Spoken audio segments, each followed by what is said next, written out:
If you do all of that on the basis of, doing a market research survey, onboarding surveys, offboarding surveys, and all this kind of shit, and a little ninja hack here, guys, if you ever want to get the absolute best market research you could possibly have, record all your sales calls and listen to them, especially the ones where the prospect told you to fuck off.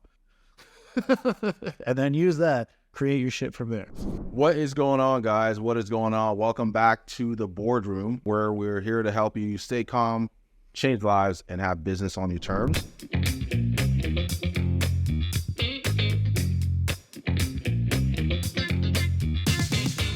I'm excited to have Cody here with me because Cody is a marketing wizard. So we got introduced from John Citing, and turns out we're like in similar circles. Like we know like the same exact people. You work with the same people, but just never actually like had somehow we've never bumped into each other. Yeah. Cody, they do marketing and lead gen and really specialize in like acquisition, paid acquisition specifically. So I wanted to invite him on just because they're doing some really cool things. And I think he'd be a great resource for all you guys listening, just looking to kind of figure out how to get your offer in front of more people and ultimately be able to change more lives with what you do. So Cody, how'd you get started? And like, how do you even get to a point where you're kind of like the brain behind some of these big brands that I've seen? And when you send me your phone number, you're like, oh, I know this guy, and I work with this guy, or I work with this guy. And I was like, what the heck? Like, how do you even get started, man? Well, how far back do you want me to go? Because it's a long ass story, but I can start from like university, because really this shit started a long time ago. So I can go step by step, or just how did I get in with those guys, and how did that begin? When did you kind of figure out you had like a knack for lead gen and marketing? Okay, yeah, so I figured that out before I even started an agency. So I got my BBA, my MBA, all that kind of stuff, like over a decade ago now, like 13, 15 years, getting old now, man. And I wanted to use it. But I put myself through university. I got myself into school by flipping cars at auction. So there was car auctions. I'd go buy them. I'd sell them for more online. Yeah, I was one of those assholes. And so I had to learn how to, get lead gen and all that kind of stuff going for that, because eventually I flipped them. I ended up getting, I think the max I had was like 10. So I opened up a little shop. I had a little used car dealership thing going on. I had a detailing bay in the back. And a lot of that was, okay, well, Facebook was pretty new. And we're talking like this was like 2010-ish, right? 2010, 2009. So it was brand new. And you're talking about, cool, I need to be on Google. And then after a year or so, it was, okay, this new Facebook thing, I got to learn how to be on there. And it was really just like start a business page and post on it.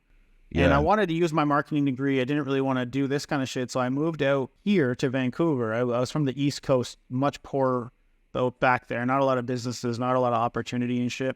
So there just wasn't a lot of people and I didn't know about how do you use the internet to fucking get all these people, right? So we moved all the way over here for opportunity. And then I started the marketing agency. First was social management, did the stupid thing and tried to do it all myself for a while. That was, for everybody out there, don't do that.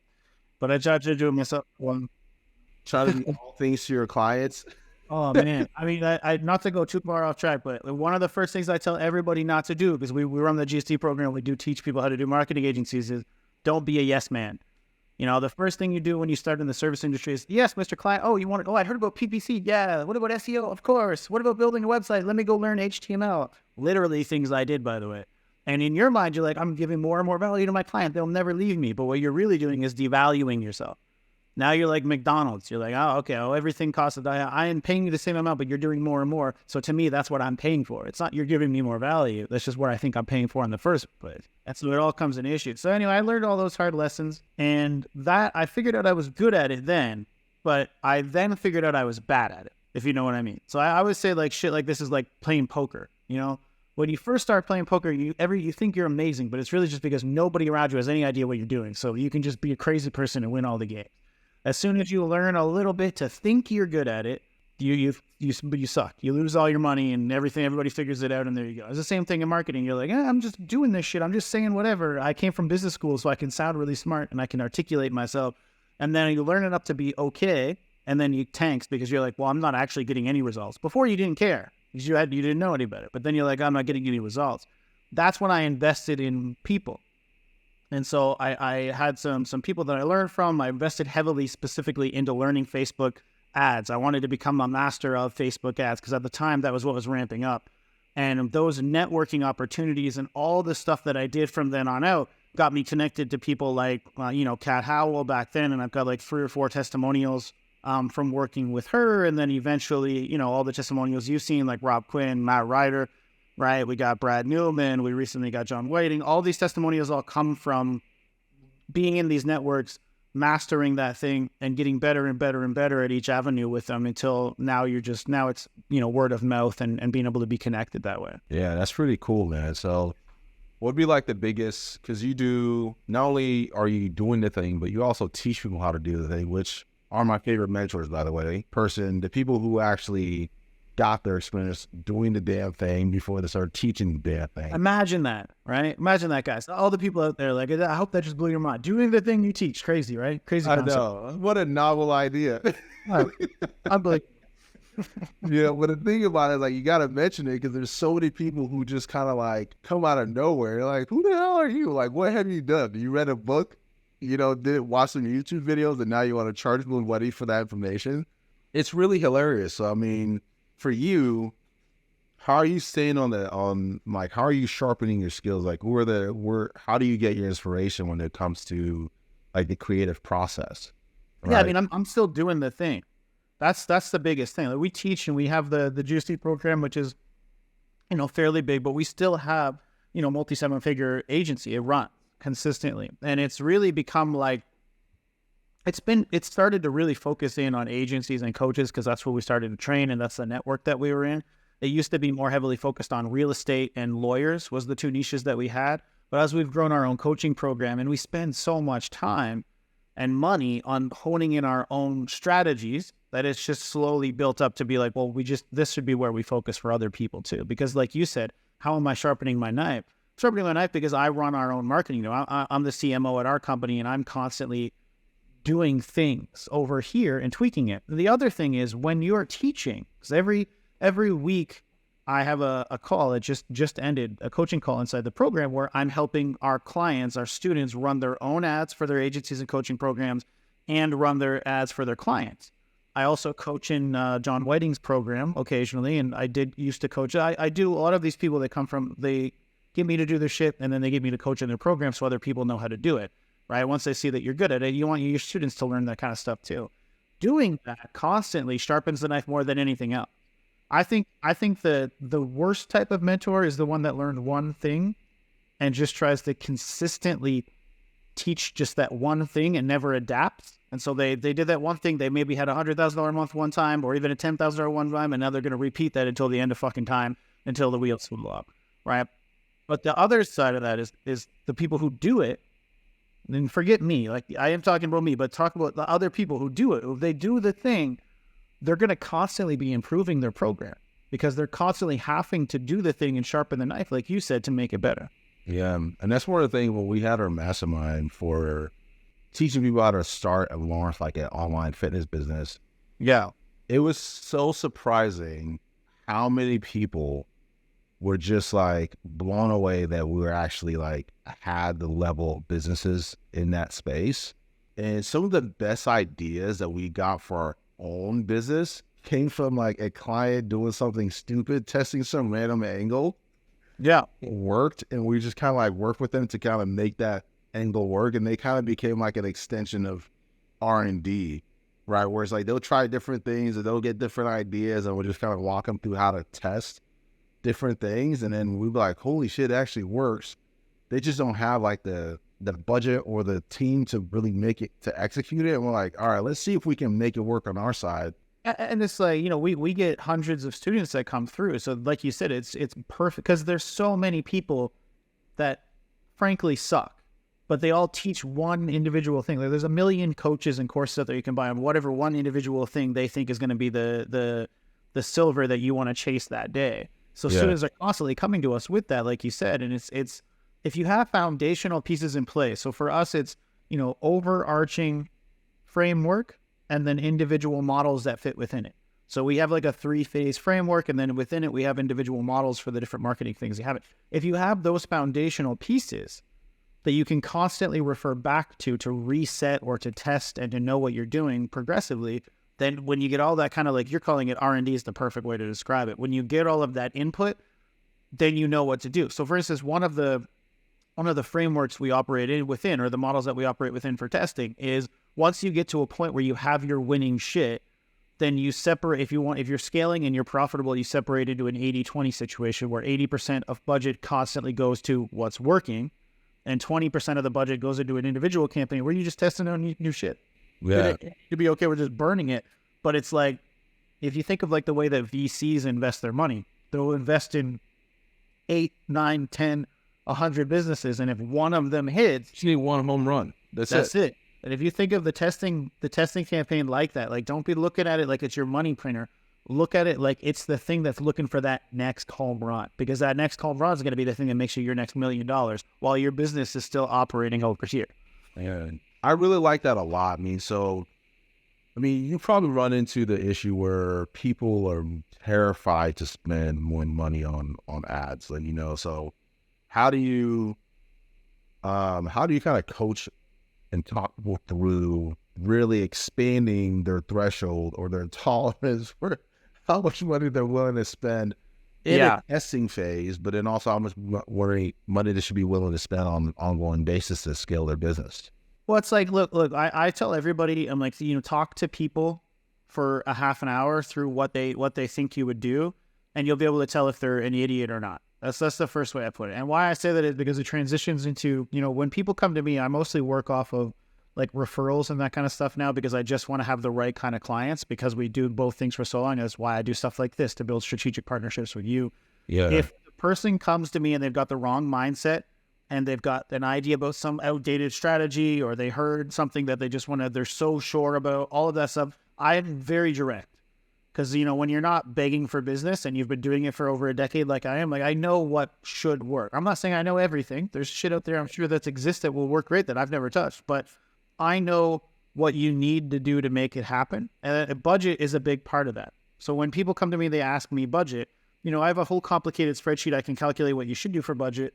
The minimum budget you should be spending, is not only just what your clients are worth, but what you're paying the person, so that you can hit a break-even point pretty quickly, scale up from that, right? And if they bucket that, or if they have the mindset of, I'm going to spend $5,000 to $10,000 this month on ad spend, and I need $20,000 back, or you're fired, then you cut that shit out right away. Like, well, that's not going to fucking happen.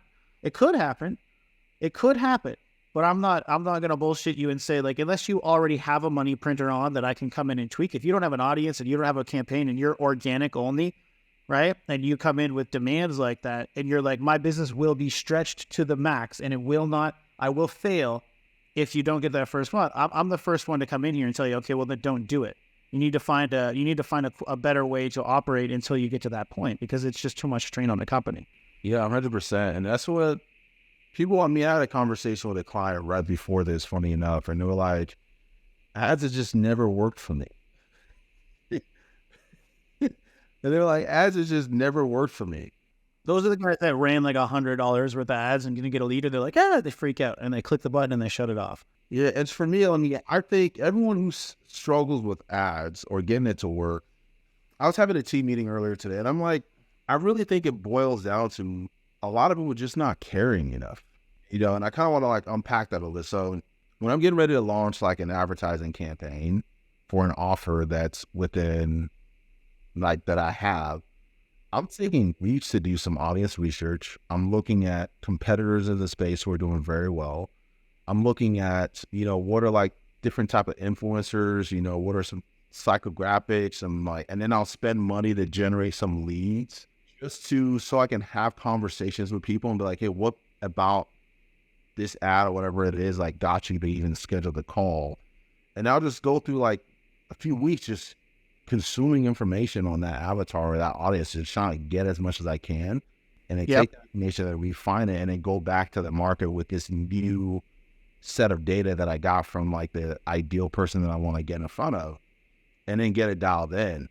And I can't tell you how many people I talk to who just like go on Canva, find some random image, copy some random person's ad, and then just throw an ad out like, hey, it didn't work.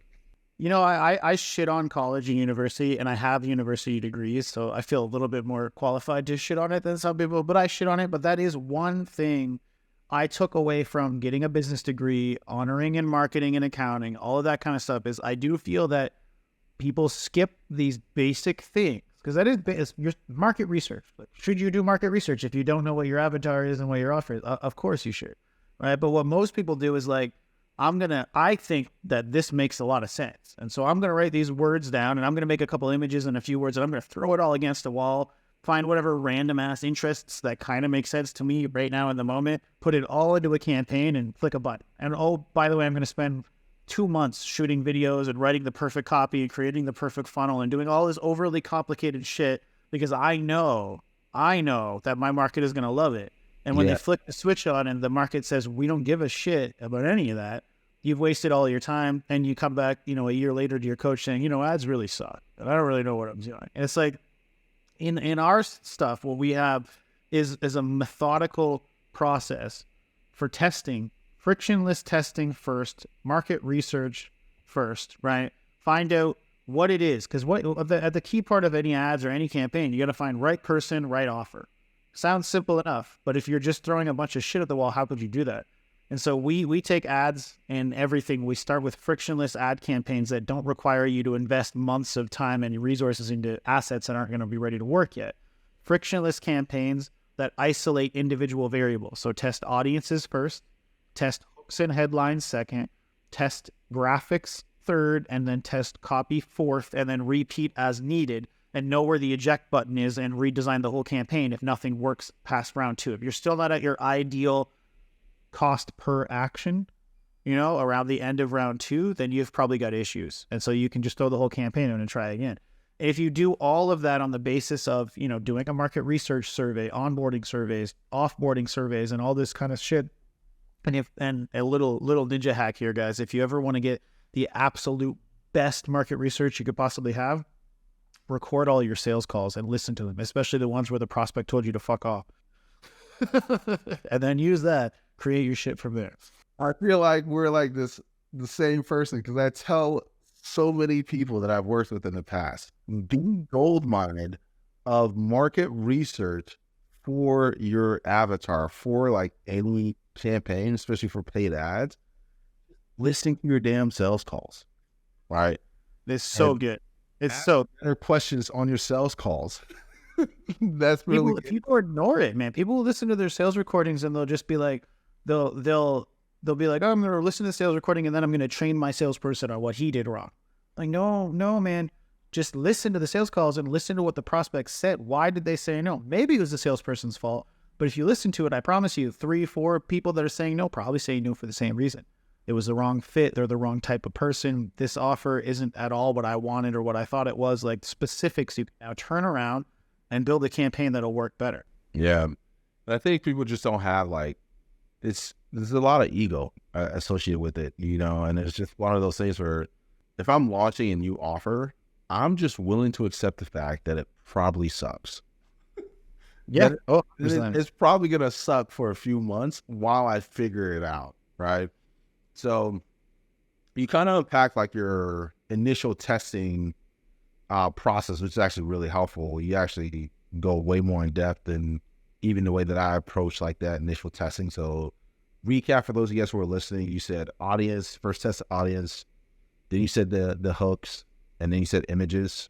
Yep. And then copy, and then repeat in rep. Always isolated variables, and the methodology that we use isolates each individual variable along the way and slowly builds foundations on winners and then goes through cycles and scaling and then the 80-20 rule and all that kind of stuff. So models and frameworks for each individual phase that you'd be going through. Yeah. And I love operating based on frameworks because, the platforms are going to change and the consumer behavior is going to change. And, if there's just somebody who's just literally just copying what your other people are doing, you don't have the frameworks, you don't have the principles, you don't have the guidelines that you can use to make informative decisions that are actually going to help you get the results that you want. Yeah, exactly. Like I said, most people are spaghetti method. It's let's see, throw it all against the wall and see which one of those stick. And then the problem is, okay, cool. Flash forward to I'm scaling a little bit and it's been a few weeks and my frequency is up too high and now my cost per action is going way up and now I have to refresh. Now I have to do something new. What do?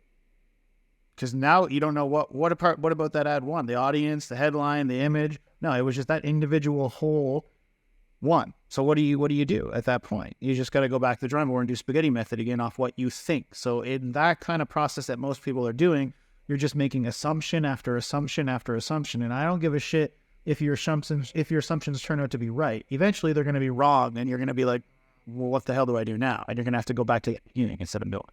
Yeah, so when you're kind of thinking through like high-level metrics that you're looking at that helps you make the right decisions from like the advertising standpoint, are you looking at like how the leads are interacting in the funnel itself, like opt-ins, number of people that are actually taking meaningful actions after the lead is generated? Like when do you think your job is done as a CMO? Well, as a CMO in my own company, there's no end to my job because they're my own companies. As the project manager for some of our clients, I go pretty in depth, man. Like I like to be plugged in, or at least have our project manager beneath me plugged into the sales team, right? Because the best campaigns that we run, especially for coaches, have high rows installed, have feedback loops through communication channels like Slack from the setters and from the sales team that come through end of week recaps and stuff like that. I want to see what is actually happening. Right. So there's two things in any kind of marketing campaign. There's leading indicators and there's lagging indicators. Lagging indicators are going to be, what is my cost per call? What is my actual cost per client? Am I making money off of this? Leading indicators is going to be stuff like all the way back to like CPMs, cost per click, link click-through rate. All of these things are indicators of why I'm not or am getting my lagging indicators and how I can scale. Yeah. Right? And so like the more information and the more feedback loops you can get, the better. But that's also because, we're doing this, at a decent price. And so we can get pretty plugged in and we have employees in there doing it. But that's how you run it. I find, if a company is really well established and they have amazing salespeople and shit, then you can get away with just being a media buyer. But the days of calling yourself an agency and you're really just a button clicker, they give you the copy, they give you the images, and they tell you what to do, and you just click the buttons in the back end. It's not the way you can do it anymore. You need to be able to provide insight for when shit doesn't go right. And in order to do that properly, you have to have the feedback loops to the sales team so that you know where the money's going. Make sense? Yeah. So I think that's really interesting for those of you guys who are listening. So for you, you're not just like, oh, we're just going to generate the lead and then that's it. You actually want to understand how does that actually impact the business? What are they actually doing once the lead was generated? Are you looking at, so let's say you wanted to work with somebody like me, for example, you want to run our ads or whatever, right? Are you doing an audit of their initial like funnel and their initial sales process? The first thing you need to know is, ever read the book Ready, Fire, Aim by Michael Masterson? Ever read that book?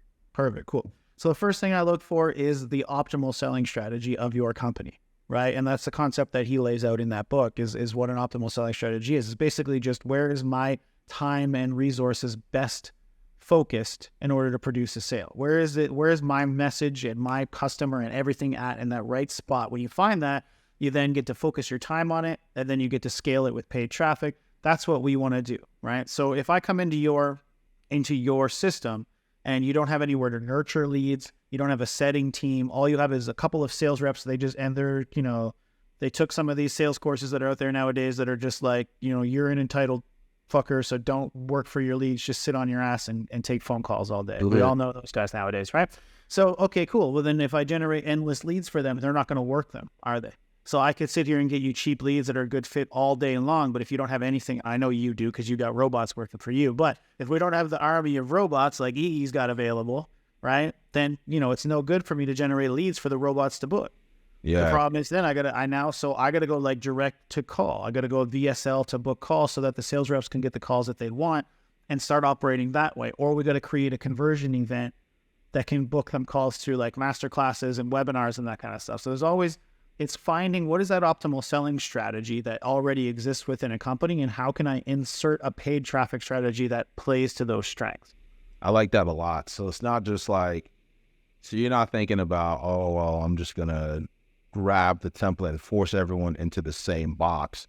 No. You're like, all right, well, I'm going to kind of analyze what's your current process right now and what's going to be a way for me to design a paid strategy that complements.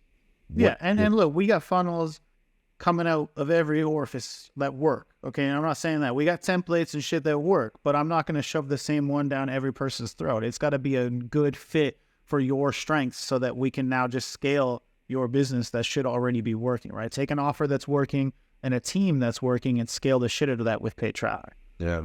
So what are like the core things that you'd say the business needs to have in place for them to even be a good fit for you in general, right? At what point does it make sense for somebody to reach out to you? Okay, so number one, you got to have Iggy's robots working for you. That's a no-brainer. If you don't got his robots installed, we got to have that. But realistic, Endless plug. But what I need is, and it go follows along with that, is a sales team. I don't like working with owners that are doing the sales themselves. Because most of the time, if you've been doing organic, you're like, oh, I'm going to talk to all the best people. I'm sorry, it doesn't matter how good the ads person is. You're going to talk to some shit leads. It's just the way it is. No matter how good we hone in the offer and all the rest of it, there's going to be a volume thing, and it's going to be, some of them are going to be shit. And if owners don't have a sales team in place to work those, they tend to not necessarily get burned out, but they don't stick with it for the time that you need to do. Yeah, they almost feel a little entitled, where it's just like they've been spoiled by the quality of organic leads coming in, and then they expect the same quality of leads to come from paid ads 100% of the time, which is just like unrealistic. Yes, it's just not how it works, right? And then the other part of it is, I need to have a conversation with you on your time preference, right? It's like the old thing when because it's an investment versus an expense mindset. So it's like if I were to put $100 into Bitcoin today, or $100 into the S&P today, right, or $100,000 or whatever, if my timeline is I need it back in 2 months, could go well, it could not go well. If my timeline is I need it back, I want to 10x it, but I got 2 years now, more likely.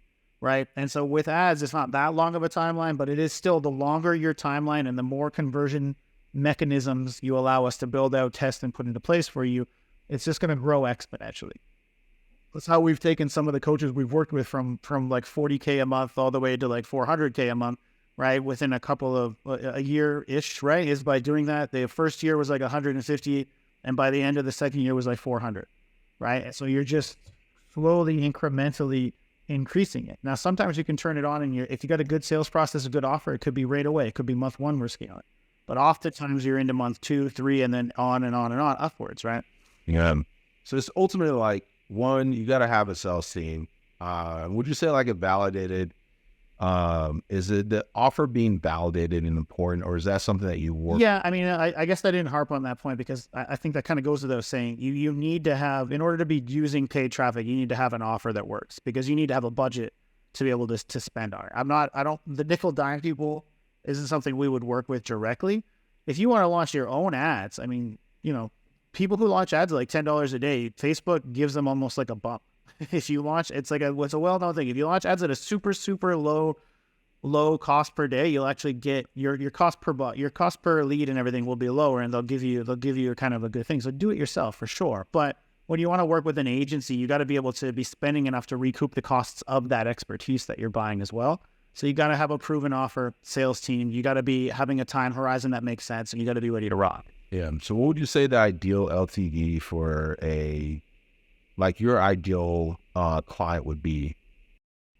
Like the LTV for them, for their own clients who generating? Say I have a business and my LTV is like $197. Yeah. I mean, my go-to at that point would be to implement a flywheel approach and try to get you on something else that's high ticket. But most of the coaches and agencies and stuff we work with, you wouldn't want it to be lower than like $4 or $5 a month that you're bringing in per client. It needs to be like $4 or $5, have enough margin to where, one, it can support that initial testing phase. And this is the thing is really important that I want anyone, if you're listening and you're considering like being able to work with Cody, you got to understand like, there's going to be an initial testing phase where I call it, we have like a K framework that we use to just kind of make the stickers internal with our team. And C is what we call compiling data. Like you gotta be able to compile data, gather information, do a little bit of discovery, and just figure out like, what the hell am I looking at? Right? Yeah. Just gathering information, just trying to make sense of it. And then A is analyze that data, and then D is data-driven strategy, right? So developing data-driven strategy and like, all right, I'm looking at gathering data, I'm analyzing it, and just thinking through what are some things that we can do with this information, and then just execute. So, what would you say is a good like timeline? Somebody's coming in, they've never ran paid ads before, maybe they've done it in the past, they have a good organic presence, and they're making money organically. What's a good kind of timeline for somebody coming with the right expectations on like how long it will take for proper testing where you gather enough data to make like really good decisions? Yeah, so our normal minimum contract length is 6 months, and then our testing phase is usually the first month. So 2 to 4 weeks in the beginning, depending. It depends. How much are we spending, right? How much are we testing? Do you already have some of these assets already proven out? So it's a fluctuating thing. It's between 2 to 4 weeks. Month 2, we're looking to start to make money, right? Breaking even and starting to scale up above that. And then month 3, we're talking about making some good money and starting to scale that up. Yeah. Okay, cool. So what would be some assets like if somebody wanted to just kind of dive into your world, get some information about you and you? Yeah, so the best thing to do, just to keep it on topic for this would just be to go to that. I made a funnel. It's gsd.customcreatives.com/200K. And I believe I gave you a specific one for you, Iggy, that we can drop in wherever the link for this would be. And you can put it there. The link for that will be in the show notes. It'll also be in the email that gets sent out, as well as like social media posts that gets made. So if you want to find out more information about what Cody and his crew are all about. So there's 2 kind of potential avatars of people that you can help. People who want to start an agency or maybe want to learn how to do it themselves. So you have a coaching program where you can teach them how to do that, right? You may be at a smaller revenue point and it doesn't make sense to necessarily hire them to do it for you, but you can hire them to get what's between their ears, right? Yep. And then if you're at a point where you're doing decent revenue, so probably like $20,000 to $30,000 a month. Yeah, right around that range would be where the starting point would be. So $20,000 to $30,000 a month in revenue, and you're wanting to scale, but you don't have the bandwidth or even the expertise to scale using paid traffic, because there's a diminishing return with organic. Organic is great long-term strategy for just nurturing your audience, but it's not a great like scaling strategy for like explosive growth pretty quickly, like paid ads. So you may be at a point where you're doing well organically and making money, but you don't have the bandwidth to start learning and implementing paid ad strategy. And that's where Cody and his team are able to come in, and you can essentially take and buy like 10 over a decade's worth of experience, have that compressed, and then you only have to pay the ignorance tax of like a month or 2 to test and get it dialed in. And then you start seeing results pretty quickly. Right. Yeah. And that's really how I look at like working with teams like yours, is just, I'm not only paying for your years of experience, but I'm also paying for the fact that I can compress how long it's going to take me to get similar results into a shorter period of time. Yeah, fast pass, right? Buy all my mistakes, or just, get some of them for free. Actually, if you look me up on YouTube, Cody Getchell, there's a bunch of it there too that you can check out. So that'll be another place for you. Yeah, so we'll drop like all the information to your socials, the funnels for you guys to check out, and then really like take the time to go in, see what they're about. And ultimately, like for us, even if you wanted Charlie, if you don't have leads, we're not going to work with you. So we're going to push you to him anyways to get you dialed in where you can have like consistent leads coming in. And then if it makes sense, you can come back to us and be like, all right, we're ready to take this thing to the next level. That's all right.